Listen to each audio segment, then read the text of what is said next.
നമസ്കാരം, ഞാൻ അഡ്വക്കേറ്റ് ഗായത്രി സുധാകരൻ. പോക്കുവരവ് എന്താണെന്ന് അറിയാമോ? പോക്കുവരവ് അറിയാൻ വയ്യാത്തവർക്ക് വേണ്ടി പറയുകയാണ്. അതായത് നമുക്ക് ഒരു പ്രോപ്പർട്ടി നമുക്ക് കിട്ടുകയാണെന്ന് വെച്ചു. പ്രോപ്പർട്ടി എങ്ങനെ കിട്ടും? 3 രീതിയിൽ നമുക്ക് പ്രോപ്പർട്ടി കിട്ടും. 4 രീതിയിൽ കിട്ടും. ഒന്നവിടെ നിൽക്കട്ടെ, 3 കാര്യം പറയാം. ആദ്യത്തേത് വോളണ്ടറി ആയിട്ട് കിട്ടും, ആധാരങ്ങൾ വഴി. വിലയാധാരമാണെങ്കിലും ധനനിഷ്ഠ ആധാരമാണെങ്കിലും ആധാരങ്ങൾ വഴി കിട്ടും. 2 സിവിൽ കോടതിയുടെ ഡിഗ്രി വഴി കിട്ടും. 3 അനന്തരാവകാശ നിയമം വഴി നമുക്ക് കിട്ടാറുണ്ട്. അപ്പൊ ഈ 3 രീതിയിൽ പ്രോപ്പർട്ടി നമുക്ക് കിട്ടുവാണെന്നുണ്ടെങ്കിൽ നമുക്ക് അതിന്റെ ഓണർഷിപ്പ് കിട്ടിയെന്ന് വിചാരിച്ചിട്ട് നമുക്ക് ഓണർഷിപ്പ് ആവത്തില്ല. നമ്മൾ അതിന്റെ ഓണർഷിപ്പ് എങ്ങനെയാ നമ്മളിലേക്ക് വരുന്നത്?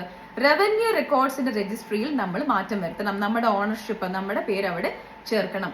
അതിനെയാണ് വസ്തു പോക്കുവരവ് ചെയ്യുക എന്ന് പറയുന്നത്, അഥവാ mutation, otherwise transfer of registry എന്ന് പറയുന്നത്.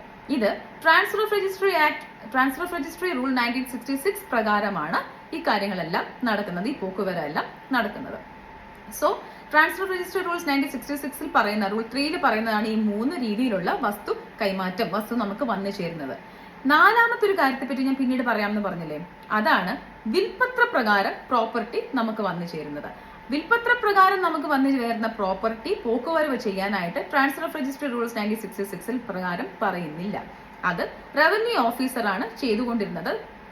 ഒരുപാട് കേസുകളും തർക്കങ്ങളും ഒക്കെ വരുമ്പോൾ സിവിൽ കോടതിയിലേക്ക് പോകും. സിവിൽ കോടതിയുടെ ഡിഗ്രി അനുസരിച്ചാണ് നടക്കുന്നത്.